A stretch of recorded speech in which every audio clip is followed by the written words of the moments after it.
Boa noite, pessoal. Ô Pedro, vocês vão passar o vídeo do retiro aí? Agora ou depois? Depois?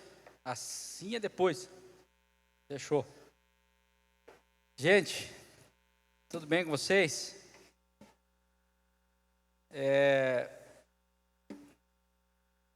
Quero dividir com os irmãos aqui um pouco assim da... Obrigado, Júnior. Um pouco assim da que a gente está vendo aí, né? Que a gente viu essa semana, esses dias que se passaram.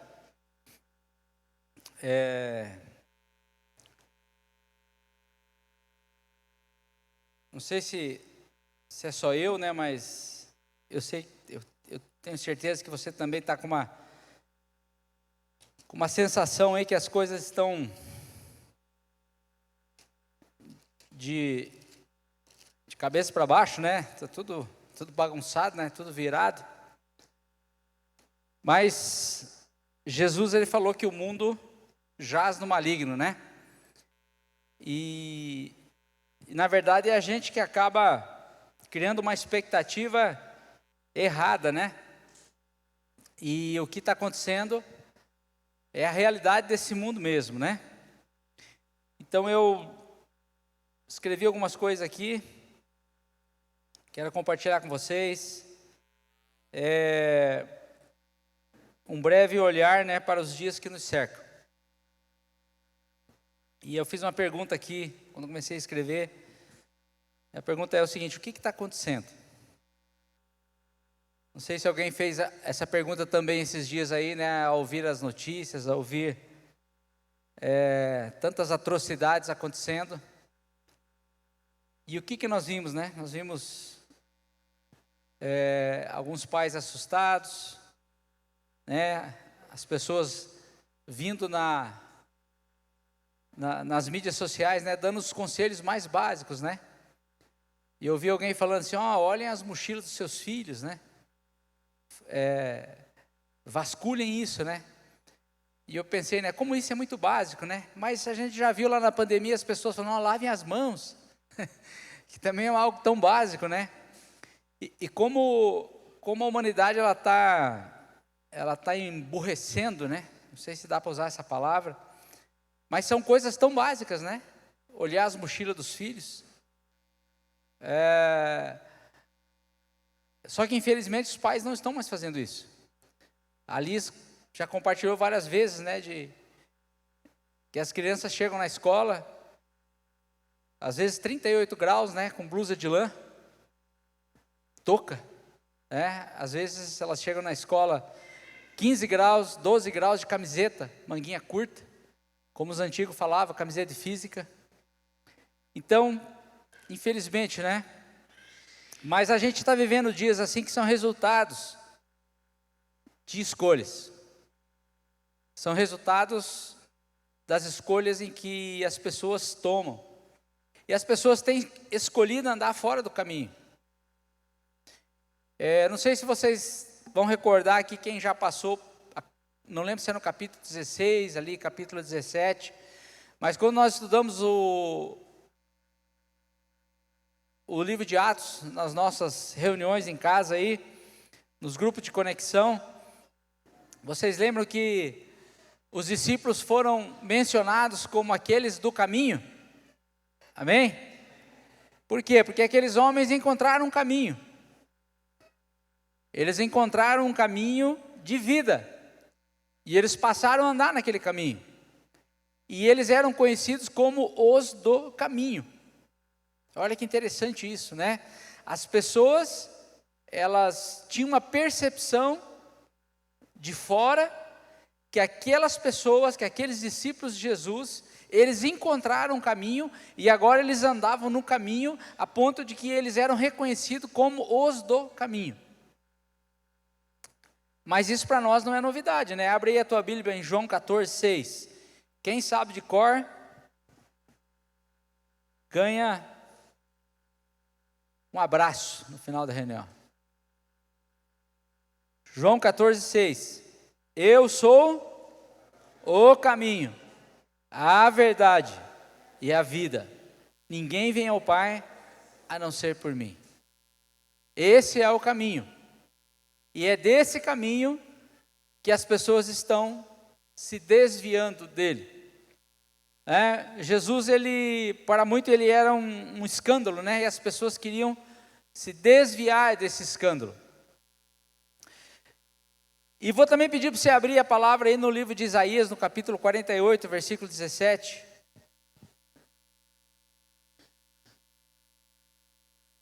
Que também fala sobre esse caminho do qual as pessoas estão fugindo dele.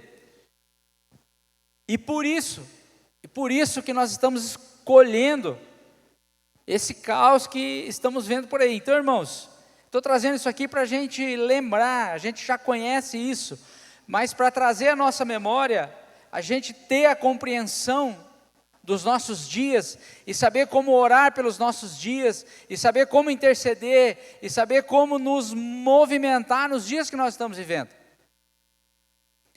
Então, o que nós estamos vivendo é um resultado de escolhas do ser humano. O ser humano escolheu sair do caminho, se desviar do caminho. Em Isaías 48, no versículo 17, ele diz assim: assim diz o Senhor, o teu Redentor, o Santo de Israel, eu sou o Senhor, o teu Deus, que te ensina o que é útil. Deus nos ensina o que é útil e te guia pelo caminho em que deve andar. O Senhor, Ele é o Santo de Israel, Ele é o nosso Senhor, Ele é o nosso Deus, e é Ele que nos ensina o que é útil e nos guia pelo caminho em que nós devemos andar.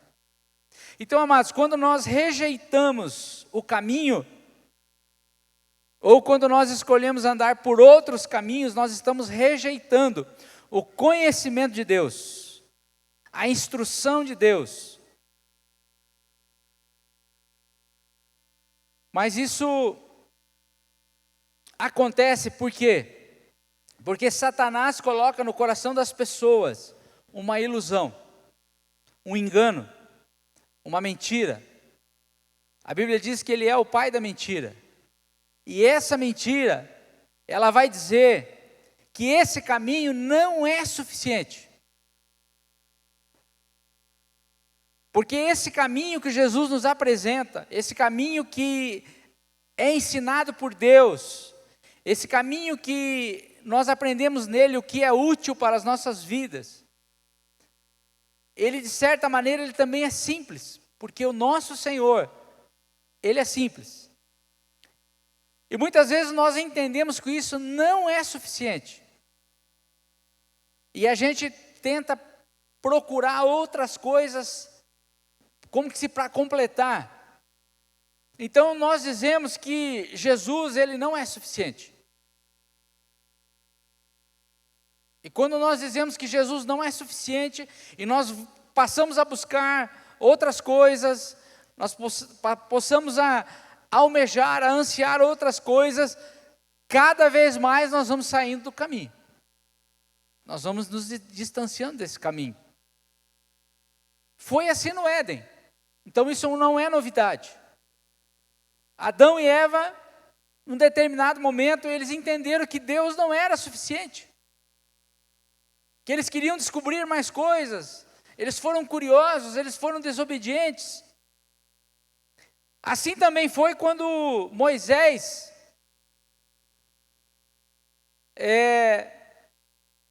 quando o povo estava ali e escolhe Moisés, né, como um intermediário. O Alcione falou isso há 2 domingos atrás.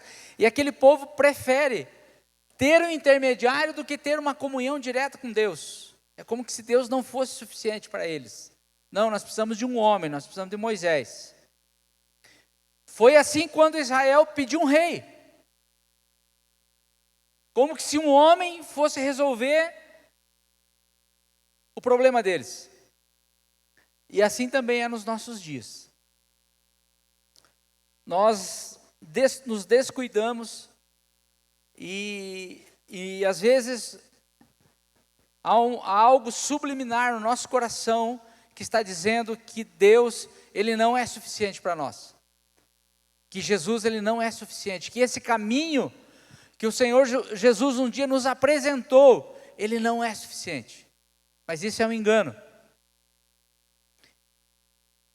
O mesmo profeta Isaías, no capítulo 30, no versículo 18, ele vai dizer assim, por isso, Isaías 30, 18, o Senhor espera para ter misericórdia de vós, e Ele se detém para se compadecer de vós, porque o Senhor é Deus de justiça.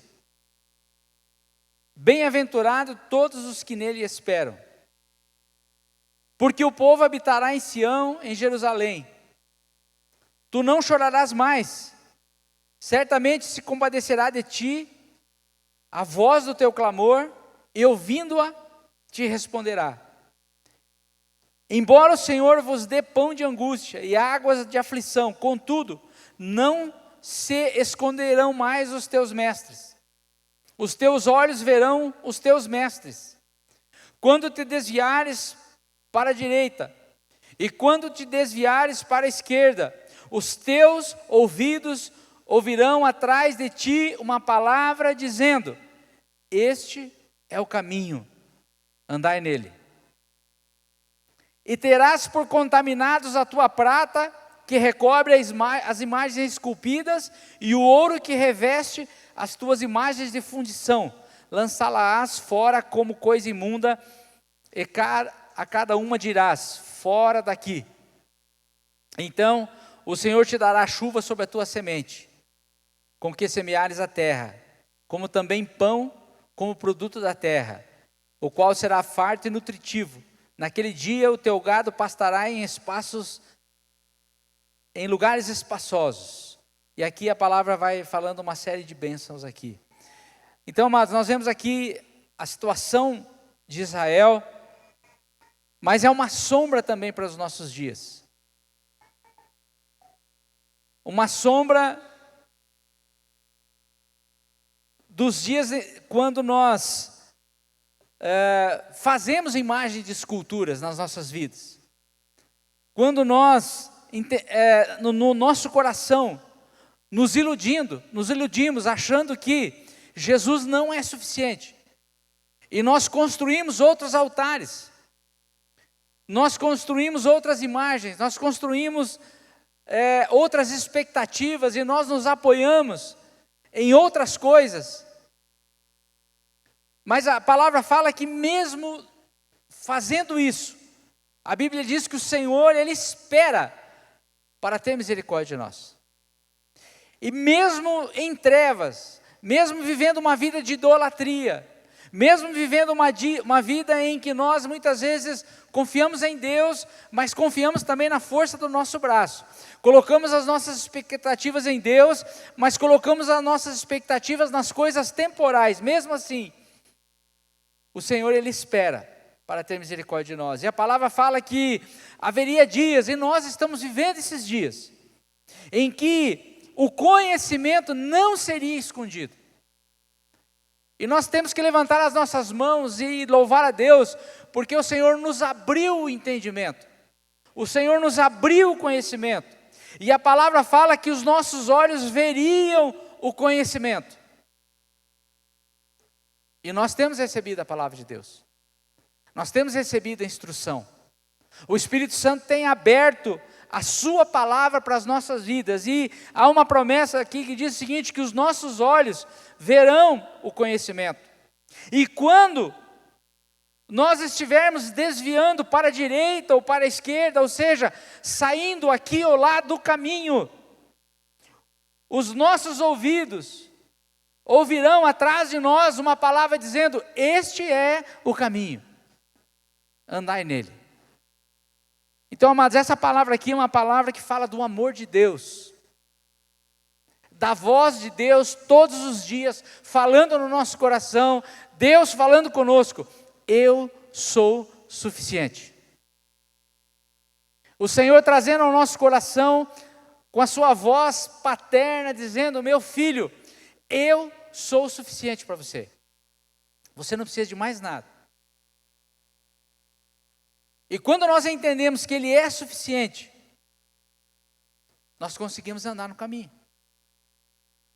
Quando nós começamos a colocar o nosso coração em coisas temporais, nas coisas deste mundo, quando nós colocamos a nossa dependência, a nossa alegria, o nosso contentamento em coisas que não são deste mundo, são esses momentos em que nós estamos andando ou pela esquerda ou pela direita, nos desviando do caminho. Mas aí vem a palavra. Aí nós olhamos, a palavra está perto de nós, no nosso coração. A voz de Deus, a voz do amor de Deus, que nos traz de volta para o caminho. E essa palavra, ela começa a nos falar da suficiência de Jesus. E isso nos traz de volta para o caminho. E a nossa oração nessa noite, irmãos, é que o nosso coração esteja aberto para a palavra do Senhor. Para que a gente esteja atento à palavra do Senhor. Um outro texto que eu quero dividir com vocês, diante de tudo isso que nós estamos falando aqui, é a carta que Paulo escreve para a igreja de Colossos. Porque aqueles irmãos, eles ouviram a palavra. Paulo, ele prega em Éfeso, né? Quem está estudando Atos aí, já passou aí pela visita de Paulo em Éfeso. E aí, alguns irmãos, eles vão para Colosso. Eles vão para Colosso.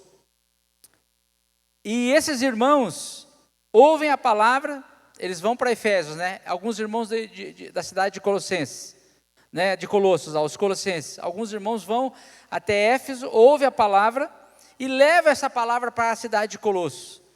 E ali, o Senhor é conhecido através da vida desses irmãos. E tem um tal lá de Epáfras,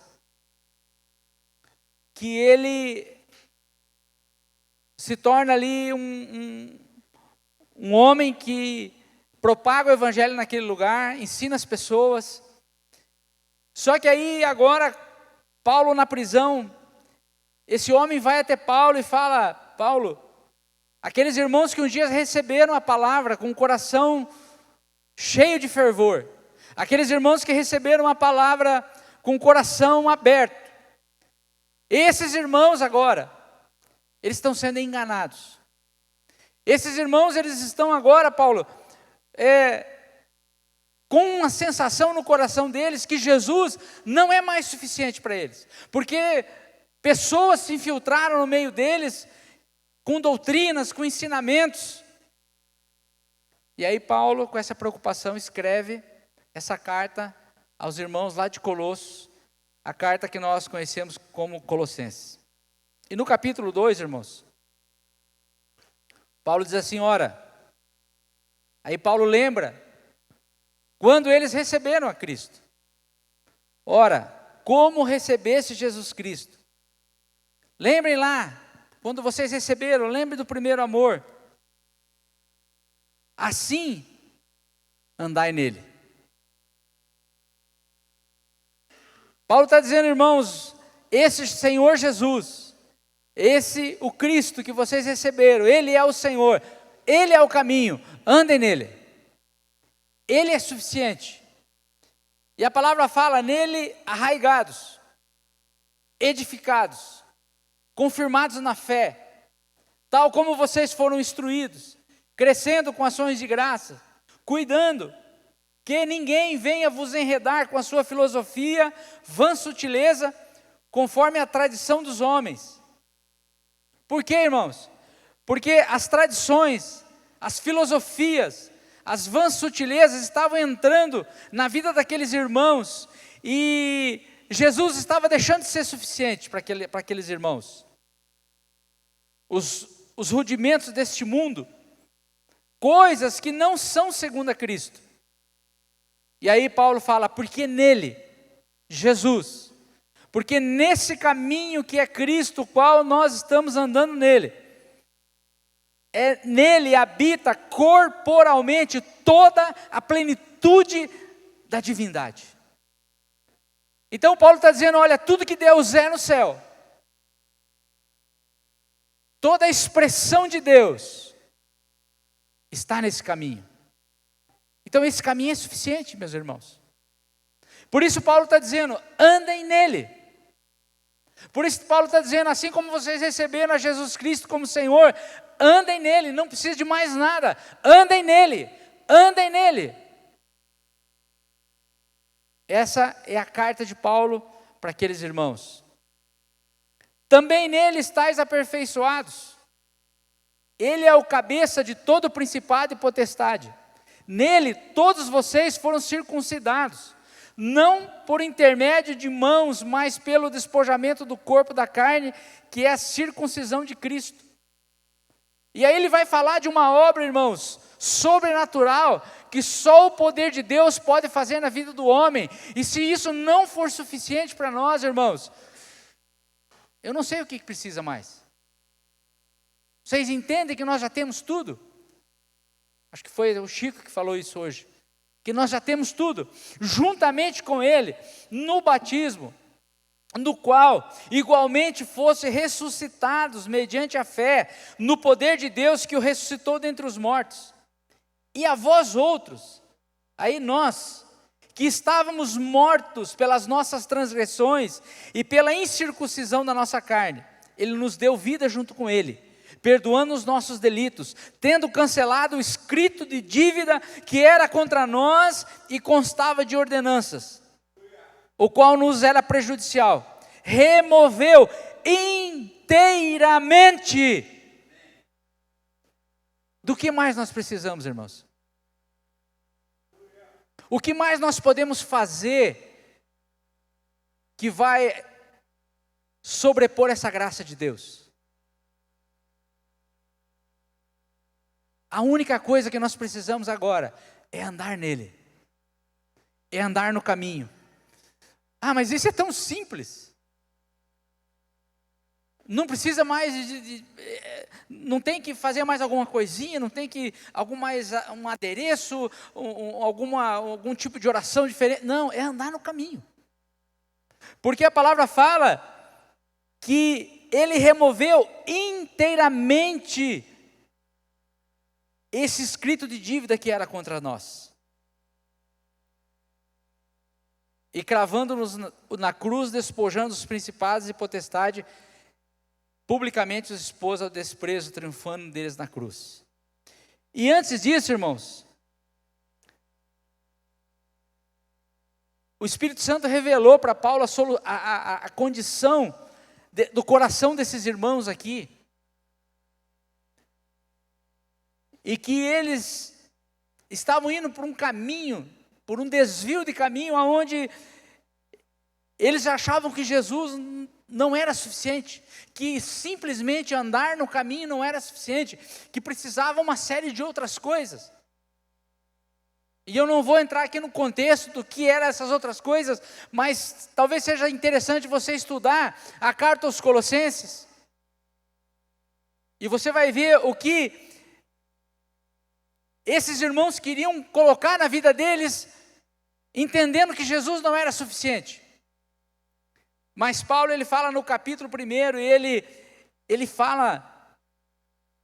revela o caráter de Cristo para dizer, olha, Jesus é suficiente. E ele no capítulo 1, versículo 15 de Colossenses, ele fala assim, ó, ele é a imagem do Deus invisível. Jesus, ele é a imagem do Deus do invisível, o primogênito de toda a criação. E eu sei que isso causava um pavor no coração de muitas pessoas quando ouviam isso, porque eles falavam, puxa vida, mas esse Jesus não era aquele menino que foi criado por Maria, que diziam que o pai dele era José, um homem que construía casas. Como que esse Jesus, como que esse homem agora é a imagem do Deus invisível? Muitos não tinham essa revelação.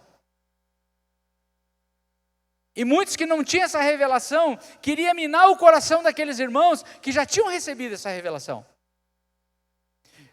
Mas Paulo, ele traz uma ênfase aqui dizendo, olha, ele é a imagem do Deus invisível, o primogênito de toda a criação, pois nele foram criadas todas as coisas que há no céu, na terra, visíveis e invisíveis, sejam tronos, dominações, principados, potestades, tudo foi criado por ele e para ele. Ele é antes de todas as coisas. Então aquele menino que nasceu de Maria, ele nasceu de Maria, mas ele já existia. Porque a Bíblia está dizendo aqui que ele é antes de todas as coisas. E todas as coisas subsistem por causa dele e por ele. E ainda diz que ele é o cabeça da igreja, o corpo. E aí Paulo vai descrevendo. E para fechar, irmãos, a suficiência de Cristo aqui, e de que a única coisa que nós precisamos é andar no caminho, porque a gente fica diante das aflições, a gente fica pensando, o que nós vamos fazer? E eu queria dizer para você o seguinte, continue andando no caminho. A única saída é andar no caminho. A única esperança é nós continuarmos no caminho. O caminho ele é suficiente, não precisa de mais nada. E lá em Efésios, em Colossenses 3:11, Paulo ele fecha todo esse assunto dizendo assim, ó, Cristo é tudo em todos.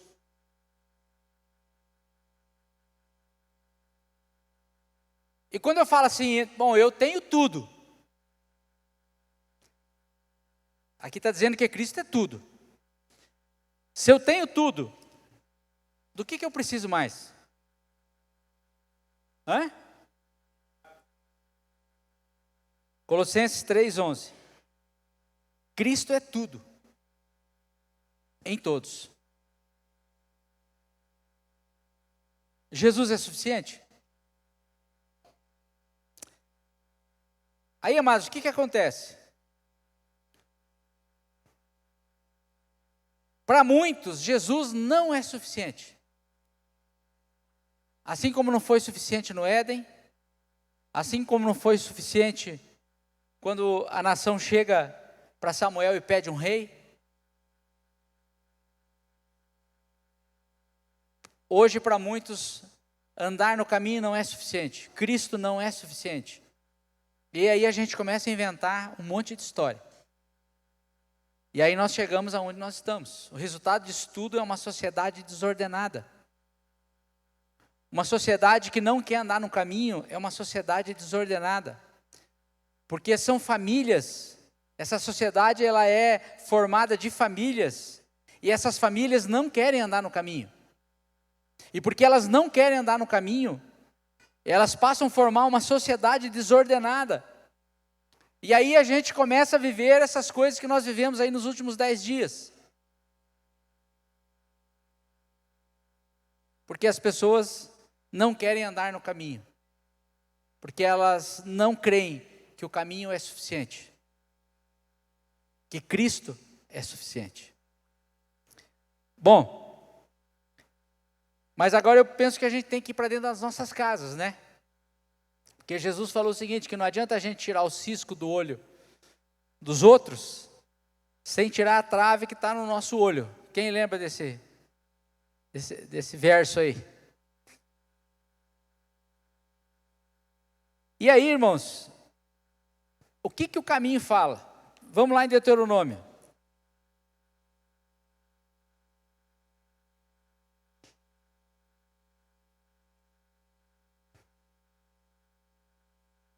Capítulo 6.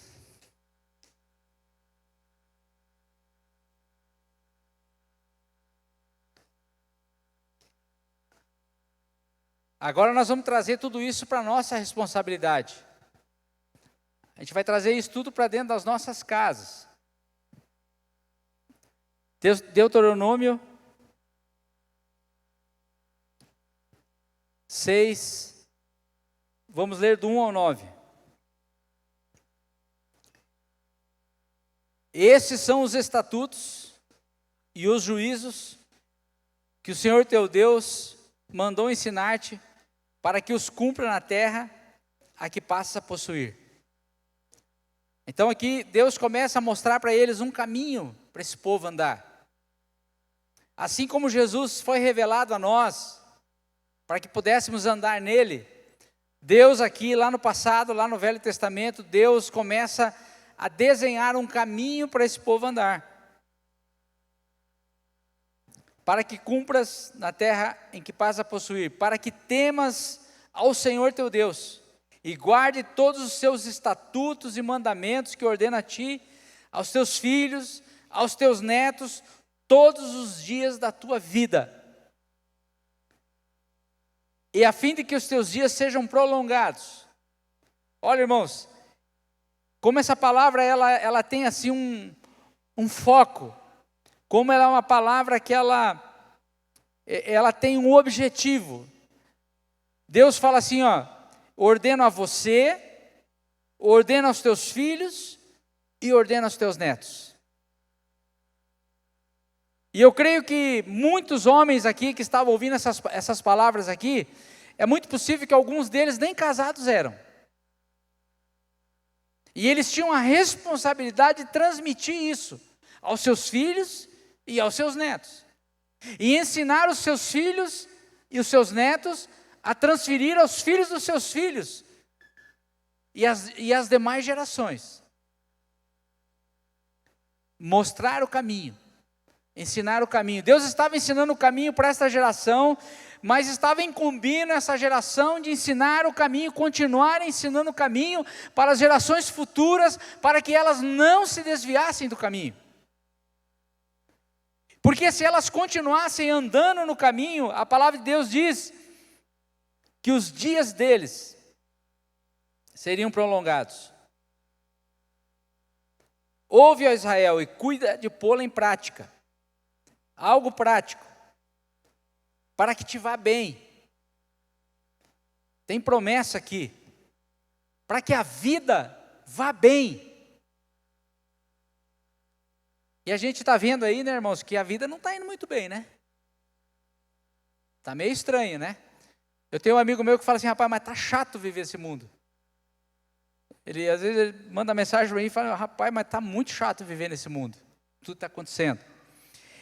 Então, para que vá bem, é preciso andar no caminho. E aqui Deus está mostrando um caminho, e Deus está falando, olha, porque os teus filhos, para que eles tenham uma vida abençoada, eles precisam andar no caminho, eles precisam aprender o caminho. Para que os teus netos tenham uma vida abençoada, eles precisam andar no caminho, mas eles precisam conhecer o caminho para andar no caminho.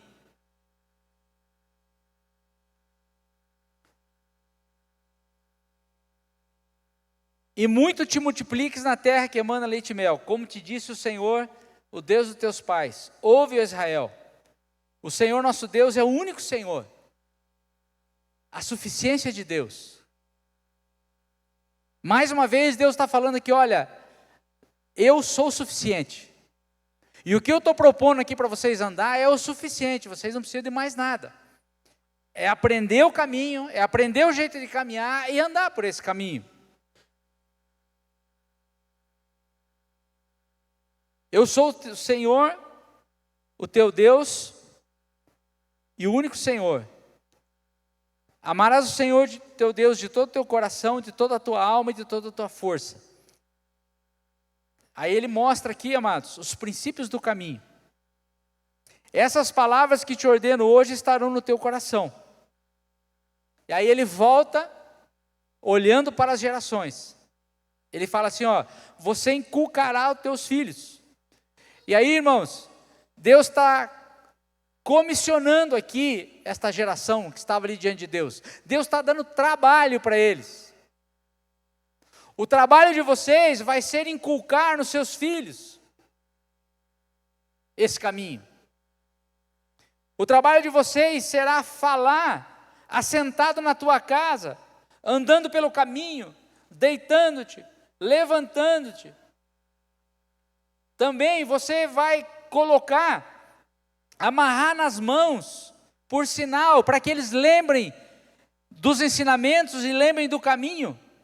Você vai colocar faixa na testa, para que eles lembrem do caminho.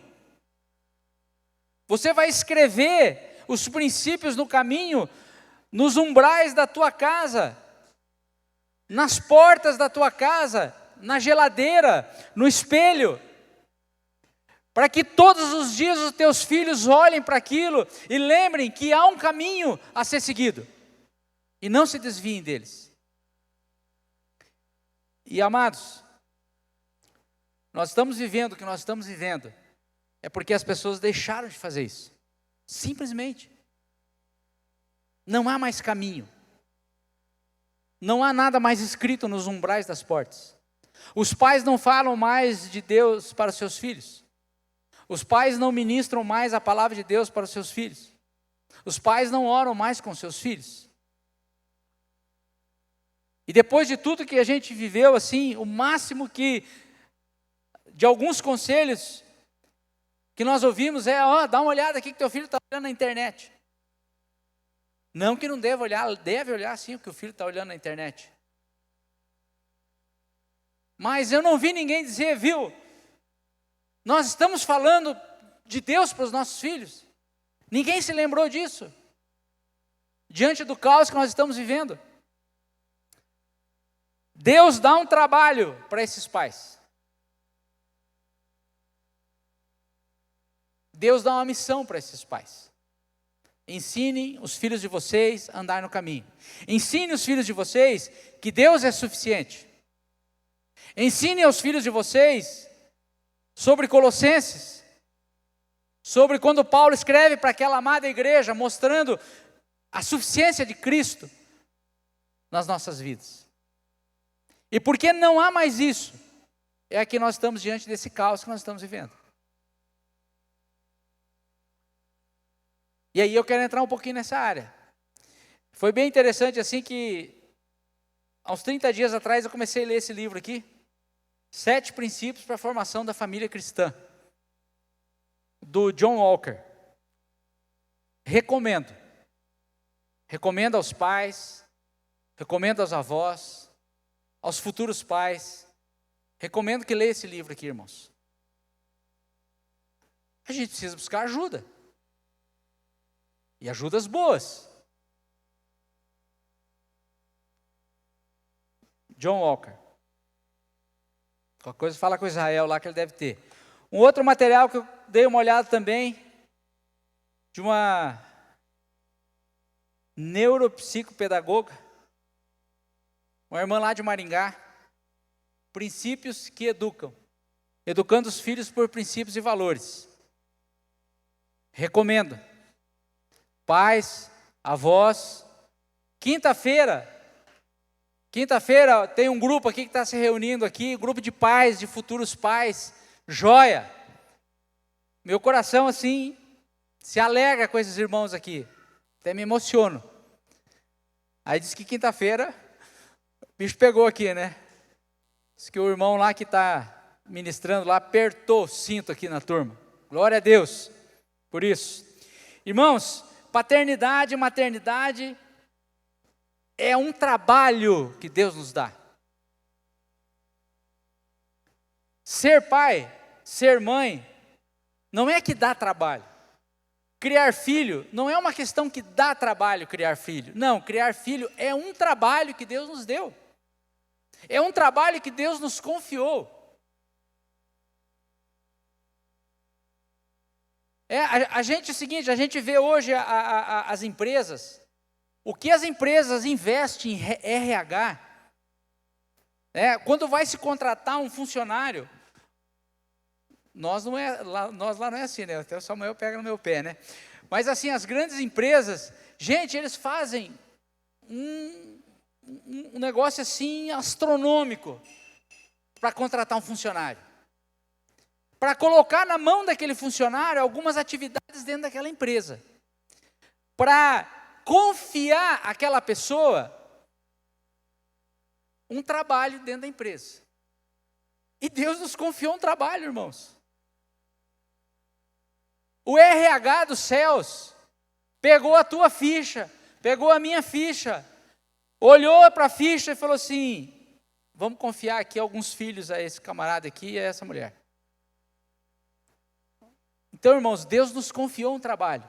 Assim como confiou para esses irmãos aqui, e falou: olha, você vai inculcar aos teus filhos, você vai falar sentado na tua casa, andando pelo caminho, deitando, levantando, você vai escrever na mão deles o caminho, a palavra, você vai colocar por sinal nos umbrais da casa, nas portas. Deus confiou um trabalho para nós. Deus confiou um trabalho aos pais, Deus confiou um trabalho para o pai e para a mãe. Então paternidade e maternidade não é um trabalho, ou melhor, não dá trabalho, é um trabalho, dado por Deus, dado por Deus.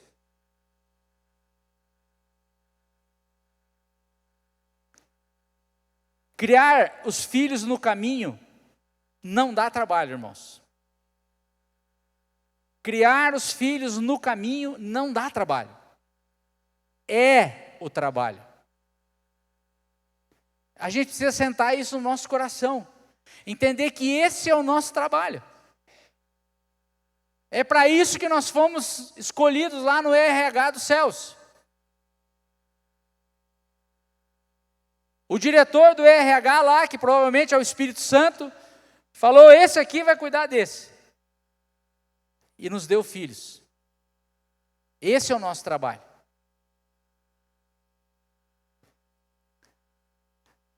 As crianças dos nossos dias, ou os filhos dos nossos dias, eles estão mais difíceis de serem cuidados?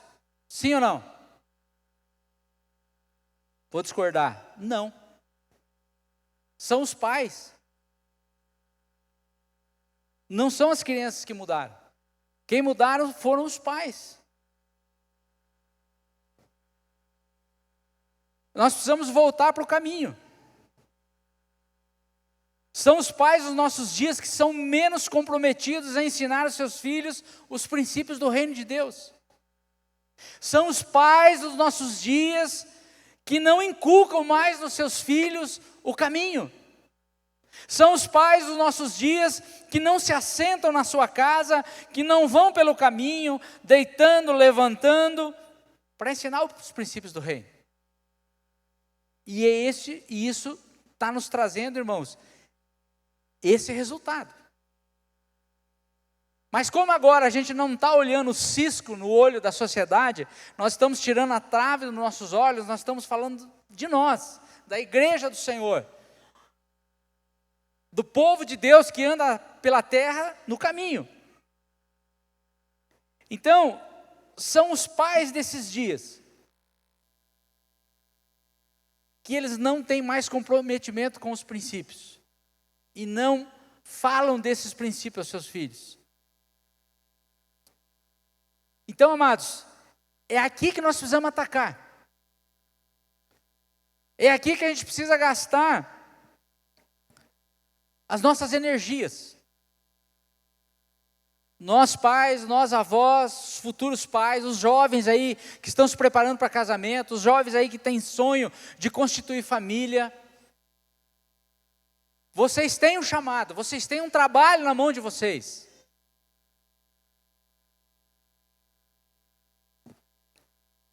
E nós precisamos falar desses princípios. E existe uma diferença entre o princípio e a lei. O princípio nos custa trabalho. O princípio dá trabalho para ensinar. A lei é mais fácil. A lei é mais fácil. Né? Daí aqui eu peguei um exemplo aqui da nossa irmã Ana aqui, que é do cinto de segurança. Ela citou ali, eu falei, é verdade. Eu fui lá olhar no código de lei lá de trânsito brasileiro, lá no CBT lá. Irmãos, está lá. Está determinado lá num determinado artigo que você tem que usar o cinto de segurança. Tá lá, é algo assim, bem frio, bem gelado. É uma lei lá, bem fria. Ali está a regra da lei, ali está os mecanismos de fiscalização, as multas, as penalidades. E daí eu lembrei do meu pai. Meu pai dirigia um caminhão, que quando começou a valer o negócio do cinto de segurança, o cinto de segurança do meu pai, ele saía aqui de cima, e era assim um pedaço de cinto, só tinha aquilo, não tinha a parte de baixo para fivelar. Aí quando ele passava na frente do guarda, ele colocava. E é mais ou menos a história que ela conta aqui. Por quê? Porque para o meu pai aquilo era uma lei fria que não tinha valor. Então, o cinto dele nem travava, só servia para colocar quando passava em frente ao guarda. Mas aí, irmãos, isso, na minha geração, isso mudou. Depois, um dia, eu e a Débora sofremos um acidente sem cinto de segurança, né, filha? O Senhor nos deu livramento. E a gente começou a entender o princípio. E agora é o seguinte, agora como a gente conhece o princípio do uso do cinto de segurança, que dá trabalho para explicar o porquê que você deve usar o cinto de segurança, antes de sair da garagem a gente afivela. Então essa é a diferença da lei e do princípio. E o princípio ele se transfere com vida. Uma lei, você pode ler a lei simplesmente de uma forma fria, rapidinho, sem nenhum trabalho. Mas um princípio, ele se transfere com vida. Dá trabalho. Ou melhor, custa trabalho. Exige tempo. Exige dedicação. Exige presença. Não tem como transferir essa responsabilidade para os cuidadores. Porque o cuidador do teu filho, ele só vai dizer assim, você tem que usar cinto de segurança, viu? Senão o guarda vai te multar. O cuidador do seu filho, ele não vai explicar para o seu filho qual é o princípio do cinto de segurança, do uso do cinto de segurança. A babá, os professores, até mesmo os cuidadores aqui da turminha ali, não vai passar todos os princípios. Os avós não vão passar todos os princípios, irmãos. Porque isso é um trabalho que Deus deu aos pais. Quando Moisés reúne o povo aqui, Moisés não está falando, isso é quando ele fala aqui, tu inculcarás os teus filhos. Deles falarás assentado na tua casa, andando pelo caminho, deitando, levantando, atarás por sinal na tua mão, serás por faixa entre os teus olhos, escreverás nos umbrais das suas casas, nas portas. Ele não estava falando aqui com babá. Não estava falando aqui com professor de escola. Com cuidadores. Ele estava falando com os pais. Então, amados, se o que nós estamos vivendo está nos assustando, nós precisamos ir para o foco. Nós precisamos ir para o cerne do problema. E o cerne do problema é ensinar que os nossos filhos andem no caminho.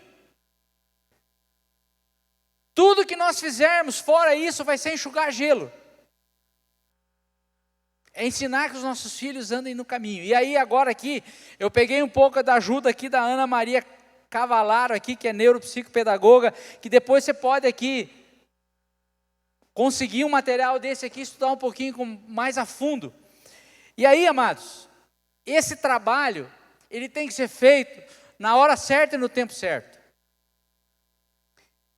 E eu vou usar aqui um pouquinho o exemplo da Sara essa semana aí, né? A Sara foi uma semana assim bem complicadinha assim. E o Israel e a Débora tiveram que trabalhar muito essa semana. Outros tempos aí a gente via lá que Samuel e Isabela também trabalharam bastante lá algumas semanas. E eu sei que tem tantos pais aqui, tantas crianças pequenas também que teve semana que trabalharam bastante. Esse é o chamado. E aí, amados, a gente não pode ter a paternidade, a maternidade como algo romântico só. Esse dia eu falava com os meninos lá em casa, na sexta-feira, lá nós estávamos num bate-papo lá no nosso grupo, viu? O que a gente vê hoje, as pessoas, é o seguinte, né? Engravidam, Facebook, Instagram, todas as mídias, e daí chá de revelação, e chá de fralda, e chá de não sei o quê, e foto, e avião jogando tinta azul, tinta rosa, e confusão toda aí, que agora inventaram, extintor, né? Extintor com tinta vermelha, e tinta rosa e tinta azul ali, quem quiser comprar o extintor aí do Clodoaldo, para fazer o chá de revelação. Irmãos, não é que isso tem problema. Não tem problema. Você pode, né, a mamãe pode tirar uma foto da barriga, não tem problema, pode colocar lá na rede social para ganhar os joinhas, não tem problema nenhum. Mas não dá para ficar só nisso, gente. Porque não é só isso a maternidade. A maternidade, a paternidade é abrir mão do seu tempo. A maternidade, a paternidade é ir para a cruz com sacrifício em amor aos seus filhos, que daqui 20 anos estão indo embora. Né, Daniel? Daqui um tempo estão indo embora. É um tempo de investimento, é um tempo de trabalho que Deus nos dá. E que os pais estão abrindo mão desse tempo de trabalho em detrimento a tantas coisas. Então, amados, esse é o trabalho que Deus nos deu. E aí, eu quero assim trazer algumas informações aqui rapidinho. De uma forma geral aqui, as crianças elas passam por 3 fases. A fase do respeito, a fase do treinamento e a fase da consciência. E tem muitos pais que estão perdendo essas fases na vida dos seus filhos, estão deixando passar. A fase do respeito, tá? E aqui agora é só um pouco de informação mesmo, tá? Mas eu creio que isso é importante. Porque a gente está numa pavorosa aí sobre tudo que está acontecendo, mas a gente não está olhando para o foco. Os pais continuam trocando os seus filhos por salários. Os pais continuam trocando tempo com seus filhos por talvez viver uma vida um pouco mais modesta.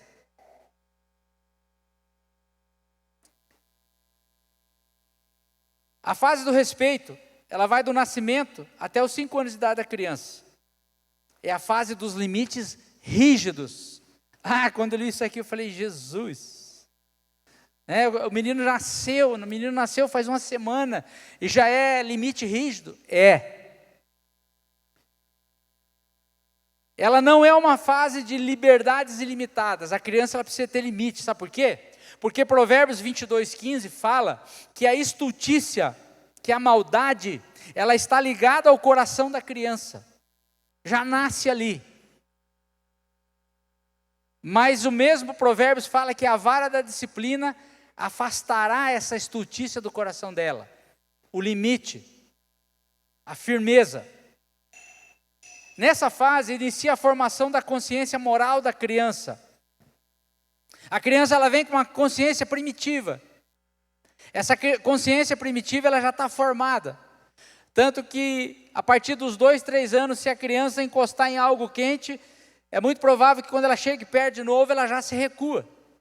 Mas essa mesma consciência não leva ela a dividir um brinquedo com seu amiguinho. Então essa consciência que nós podemos chamar de consciência moral, ela precisa ser construída. E é nessa fase que se constrói essa consciência moral. E eu acho que era isso.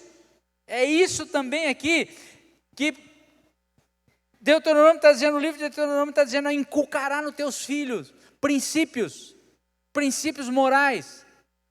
Você vai enfiar isso na cabeça do seu filho. Esse é o seu trabalho. O seu trabalho é inculcar nos teus filhos, é falar, assentado na tua casa. E isso, irmãos, os pais não estão mais fazendo. Então essa fase aqui, que é a fase do respeito, inicia essa formação da consciência moral da criança. Estabelece o direito dos pais em exercer a autoridade sobre a vida dos filhos. É o momento em que há um estabelecimento de ordem e de autoridade para a vida daquela criança. Aquela criança ela passa a saber quem é a autoridade na vida dela. Mas isso, irmãos, é um trabalho para nós. É como se a criança, como se ela fosse um trem. E como seus pais fossem os trilhos desse trem. Então, por mais força que tenha um trem, são os trilhos que dão direção. A gente tem visto muito trem desgovernado aí, né? Concorda ou não? Que tem de trem desgovernado, mas não é por causa do trem, é por causa dos trilhos. Por mais força que tenham os trilhos, o trem, são os trilhos que são a figura dos pais que dão a direção. Quais os problemas nessa fase? Os pais acreditarem que nessa fase os filhos são incapazes de ouvir não. Hoje existe aí uma educação chamada educação positiva aí. Os malucos aí estão dizendo o seguinte, que a criança não pode ouvir não, porque se ela ouvir não, ela vai ficar traumatizada. Então vai lá nos 10 mandamentos. Não matarás, não furtarás, não adulterarás, não e não. Deus está errado então, irmãos? Deus está errado para esses caras. Essa educação positiva. Então há uma mentira nessa fase que os filhos não podem ouvir não.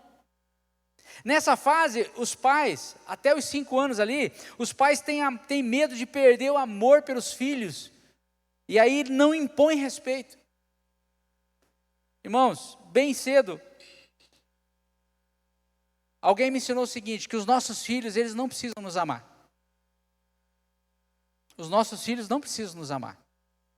Eles precisam nos respeitar. Nós precisamos amar eles. Nós vamos amar eles até o fim. E que eles nos respeitem até o fim.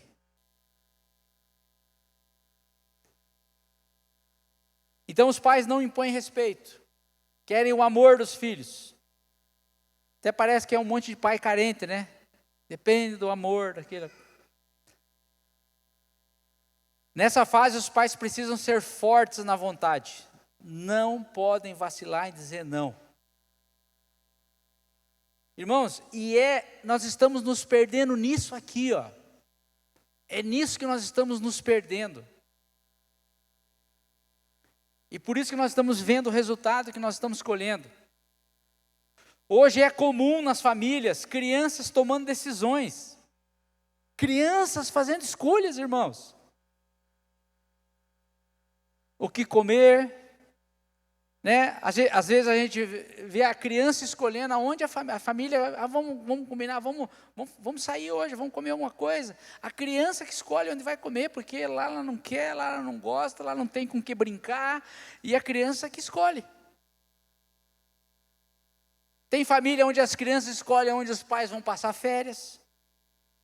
Né? Aí eu estava lendo uma história lá, que é o seguinte, eram os filhos que escolhiam. Aí o pai e a mãe se prepararam, tal, né, fizeram as malas, tudo certinho, conseguiram as férias deles lá nas responsabilidades. Daí os filhos disseram, não, mas esse ano a gente não quer passar férias, esse ano a gente vai ficar jogando videogame. Aí os pais... Irmão, isso é um absurdo. Tem muita criança hoje que decide se a família vai ou não vai na reunião da igreja. Tem criança que chega na hora da reunião, ela desanima em casa lá, não vai tomar banho, e aí os pais também não vão. Não deu para ir, porque o filho agitou lá, não veio. E tantas outras situações. Então, são trens desgovernados. Esses filhos são trens desgovernados. Por quê? Porque eles são os seus próprios trilhos. Eles não aceitam que os seus pais dêem a direção.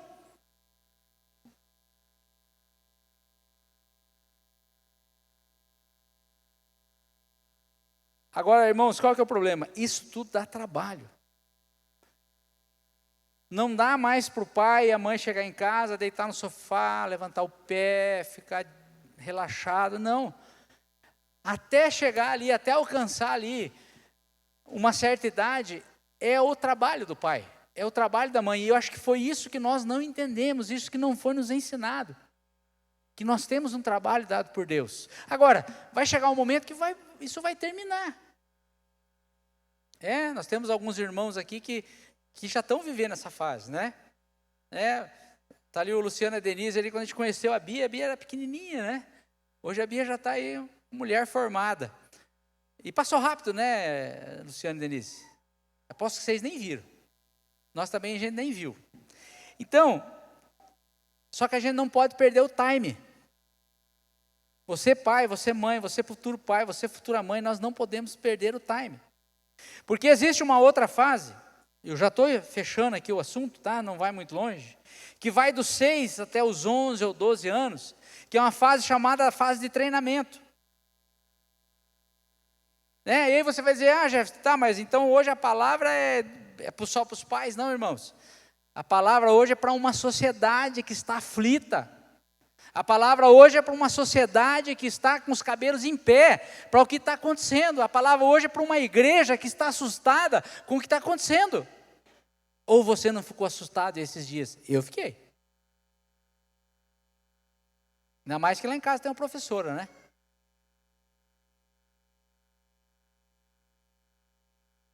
De 6 aos 12 anos ali é chamado segunda infância. Aí é ali a fase onde esse treinamento dessa consciência moral se intensifica. Quando as regras, elas dão lugar aos princípios. Porque nessa primeira fase, irmãos, se a criança bate no rosto do pai, da mãe, tem que dizer não. E tem que ser um não com a cara fechada, com uma voz firme, um não com cara de não. Porque tem uns não, falam, não, meu amorzinho, não bate na cara do pai. Tem que ser um não com cara de não. E o sim com cara de sim. Nessa primeira fase, é o sim e é o não. E a criança ela tem que obedecer pelo sim e pelo não. Agora, nessa fase da segunda infância, os pais começam a inculcar nos filhos o porquê que o filho não pode bater na cara do pai. Por que o filho tem que honrar o pai? Por que o filho tem que honrar a mãe? Por que o filho tem que honrar os avós? E aí ele vai entrando na palavra, aí ele vai usando os textos bíblicos, aí ele vai inculcando, aí ele vai começando a ensinar para os filhos alguns pequenos versículos, vai compartilhando os princípios. As regras, elas vão dando lugar aos princípios. Essa criança passa a adquirir responsabilidade. E essas duas fases, irmãos, elas são fases de semeadura. Nós vamos plantando na vida dos nossos filhos. E nós vamos colher isso na fase da adolescência e na fase adulta. Sabe essa história? Adolescente, criou-se assim um pavor sobre a fase da adolescência. Não existe isso, irmãos. Isso é uma mentira de Satanás. Chegaram a chamar os adolescentes de aborrecentes. A gente sempre se chateou muito com isso. Não existe esse negócio que a fase de adolescência é difícil. Não. Por quê? É simplesmente uma fase onde se colhe o que semeou nas outras duas. É a lei da semeadura e da colheita. Então, nessa fase aqui, onde essa consciência moral da criança, ela é treinada, o pai simplesmente ele não vai dizer não é para comer doce antes do almoço, mas ele vai explicar o porquê que não pode comer o doce. E, amados, isso é trabalhoso. O temperamento da criança é trabalhado, exige empenho. Então, essa consciência moral precisa ser treinada. A criança tem uma consciência moral treinada nas bases, com base nos princípios de Deus. E essa criança, quando ela tem uma consciência moral trabalhada nesses princípios, você vê uma criança mais confiante. Você vê uma criança que ela é menos sensível com a pressão dos colegas. Não inventaram aí um chamado de mimimi? Nós não vemos aí nas últimas gerações aí o negócio de mimimi? É porque alguém olhou para a criança, olhou atravessado na escola, a criança já vem cheia de mimimi, é porque fulano olhou torto para mim, papapá. É uma criança que ela não foi trabalhada, a sua consciência moral. Então, ela é sensível à pressão dos colegas. Qualquer coisinha, ela se derrete. Os pais não trabalharam no coração dessa criança. Uma criança que tem a sua consciência moral trabalhada, ela tem capacidade de desenvolver relacionamentos. ela se relaciona, ela tem vínculos. Irmãos, pega o perfil desses garotos aí que estão invadindo as escolas e fazendo as atrocidades, tudo uns garotos que vivem isolados, não têm amigos, não têm relacionamentos, foram crianças que não foram trabalhado a sua consciência moral. Os pais nem sabem o que é isso. Tem maturidade, tem equilíbrio emocional. O que nós vemos é um desequilíbrio emocional. A criança que não é treinada, ela é entregue a si mesma. Pais, a criança que não é treinada, ela é entregue a si mesma. E aí Provérbios 29, 15 e 17 diz o seguinte, que a vara e a disciplina dão sabedoria. Mas a criança entregue a si mesma. É quando a criança quer ser o trem e quer ser o trilho ao mesmo tempo. A criança entregue a si mesma. Venha envergonhar a sua mãe. E seu pai também, naturalmente, né? Não podemos deixar só nas costas das mães aí. E aí a palavra assim, ó, nessa mesma palavra ele linka isso aqui, ó. Quando os perversos se multiplicam, multiplicam-se as transgressões. Irmãos, todo perverso, todo transgressor, ele teve um pai e uma mãe. Ele veio de um seio de uma família. Interessante, analise esse versículo, ó, ele tem dividido em 3 partes. Ele fala assim, ó, a vara e a disciplina dão sabedoria, mas a criança entregue a si mesmo, venha envergonhar sua mãe. Primeira parte. Segunda parte do versículo, quando os perversos se multiplicam, multiplicam as transgressões, mas os justos verão a ruína deles. Segunda parte do versículo. Terceira parte do versículo, corrige o teu filho e te dará descanso, dará delícias à tua alma. É de se pensar, irmãos. É de analisar essa palavra aqui. É o nosso trabalho, pais. É o nosso trabalho. E para a gente encerrar aqui a última fase aí, que vai dos 12 anos, dos 13 anos até lá os 17. Coloquei 3 pontinhos aqui, porque às vezes dá uma esticada, né? É quando os pais escolhem o que plantaram nos seus filhos.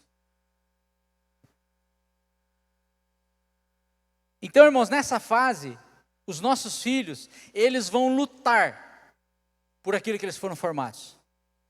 Sabe aquilo que eles receberam na primeira e na segunda infância? Aquilo que foi inculcado no coração deles? Aquilo que foi plantado, aquilo que foi falado, aquilo que foi compartilhado, aquilo que eles assistiram, aquilo que eles gastaram tempo, eles vão frutificar isso. É isso que eles vão frutificar. E agora não adianta falar para o menino, ó, vai usar cinto, se você não usar cinto, você não vai entrar nesse carro, não. Agora a liderança é pelo exemplo, é pela influência. E o Salmo 127, você já conhece esse texto, diz assim, heranças do Senhor são os filhos. Então, amados, os filhos eles são uma herança que Deus nos dá. Não sei aqui se você já recebeu alguma herança, como é que você cuidou dessa herança? O fruto do ventre, seu galardão. Como flecha nas mãos do arqueiro, assim são os filhos da mocidade. Né? E a gente já ouviu, né, sobre aquela alegoria do arqueiro, né? E a flecha, né? Quando ele empunha o arco, e ele estende o arco e puxa a flecha para perto dele, como se puxasse para perto do coração. A primeira, a segunda infância é isso, você está puxando o teu filho para perto do coração. Mas vai chegar um momento que tem que soltar para que aquela flecha possa atingir o alvo. Então, é um tempo de colheita. E os filhos agora, eles vão começar a fazer escolhas, eles vão começar a tomar decisões, né? Até então, você entrava lá, né? O filho estava jogando futebol, você mandava parar a partida lá, e você falava, não filho, ó, é melhor você jogar nessa posição aqui, ó, aqui você joga melhor. Agora não, agora você tem que ficar do lado de fora, só olhando o jogo rolar.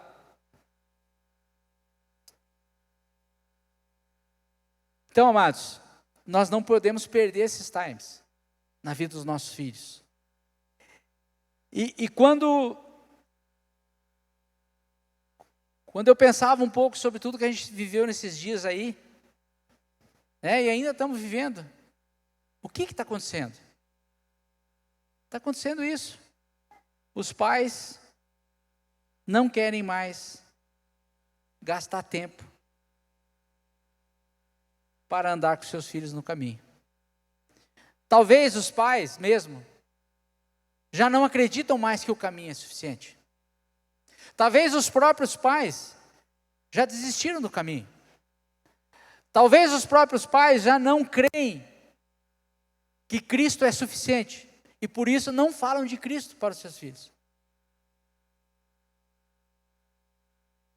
A gente tem tempo para tudo. E quase nada de tempo para abençoar, para profetizar, para orar junto, para ler a palavra, para ensinar esses filhos. E eu entendo, irmãos, que esse é o ponto que nós precisamos atacar. Como pais, como avós, como futuros pais, os mais novos aí. Eu queria que a gente orasse por isso. E que você guardasse essa palavra no teu coração. Você que se espantou aí, durante esses dias aí, pense sobre isso, ore sobre isso. Mas eu creio que esse é o foco que nós precisamos atacar. Senhor, nós